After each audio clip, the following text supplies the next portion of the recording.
او بی ادبی چې چام کړی ده کنه عبدالله ابن ابی بی ادبی وکړه نو رئیس المنافقین ته جوړ شو د ټولو منافقانو سردار عبدالله ابن ابی نو زوی راغی د عبدالله ابن ابی نو پیغمبر علیه السلام ته وی زما پلار مړ دی یو وصیت یې کړی دی صاحب وی څه وی یو خو ستا کمیس غواړي چې د نبی علیه السلام کمیس راوړه ما ته واچوي او بل دا چې په ما به نبی علیه السلام جنازه کوي نو پیغمبر علیه السلام زل خپل کمیس ورکوي دا ورته واچوه چې وی صاحب دی منافق لري کمیس ولېږه وی دی یو وخت کې د ما تره له عباس له کمیس ورکړی چې هغه د بدر قیدیانو کې نیولی شوی نو د ما د تره عباس کمیس نو د ده قد او د هغه قد برابر و نو د ما تره له کمیس ورکړی د هغې بدل وله خلاصو وی چې جنازه تیاره شي ما ته ووایه چې جنازه تیاره شو نو صاحب جنازه تیاره ده نو نبی علیه السلام لاړ جنازې ته مخکې شو چې مخکې شو حضرت عمر نیغ ورغی او پیغمبر علیه السلام یې د لمن نه کلک ونیو د الله رسوله په چا جنازه کې دا څوک ته پته راته لګي پلانکي وخت کې تا ته څه ویلي پلانکي وخت کې ستا دا پراپیګنډه نه وکړې تا پسې به دا خبرې نه کولې ستا بیبي باندې الزام نه دی لګولی قرآن وایي پاکی بی بی باندې الزام نه دی لګولی پلانکی وخت کې دا پراپیګنډ نه دی کړی ور عمر دون بهادر طالبانو ته وایم چې دا جنازه خو د هغه و نو د هغه څونه قوم به ولاړو بچي به یې ولاړو نوسي ریرونه تربوران او د هغې مخکې دونه بهادر چې نبي علیه السلام کلک ته لمنه ونیوه یې مه مخکې کې الله رسول دا خو هغه ظالم دی د خو دا ویلي دي دا ویلي دي دا ویلي دي دا ویلي دي دا ویلي دي او تا ته خدای په قرآن کې نه وایي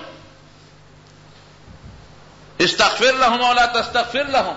ان تستغفر لهم 70 مرة لن يغفر وی که بخنه ولا غواړې که نه که او یا کرته ولا بخنه غواړې نه بخم نو تا ته خدای وایي ته بیا جنازه کې نبی علیه السلام ورته څه وایي اخر عني یا عمر عمر رستو شي ما نه رستو شي که ما ته دا پته ولګېده چې دې خدای بخي نو زه به وله د او یو نه زیاته بخنه غواړم وی رستو شه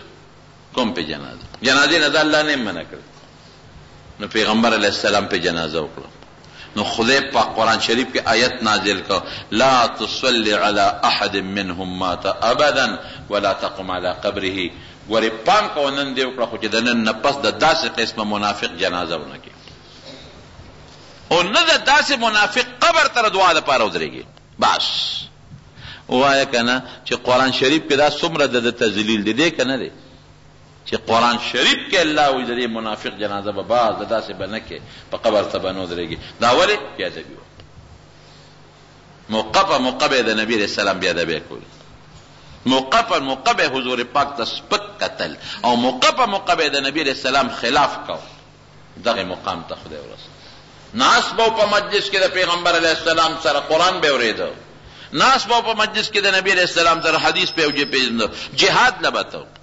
په ډېرو جهادونو کې د نبی علیه السلام سره شرکت هم کړی روجې به هم نیولې منځونه به هم کول نفلونه به هم کول لیکن هلته د پیغمبر علیه السلام حد تک کړی دی بېعزتي کړې ده نو خدای د ټولو منافقانو رئیس او سردار ته جوړ نو زمارونو د پلار به ادب کوئ د مور به ادب کوئ د مشر به قدر کوئ د سپینګیري به خیال ساتئ د میلمه به قدر کوئ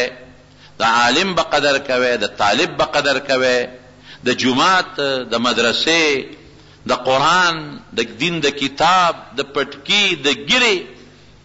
د قدر به کوئ الله به دله انشاءالله د دنیا او د آخر خیر درکوي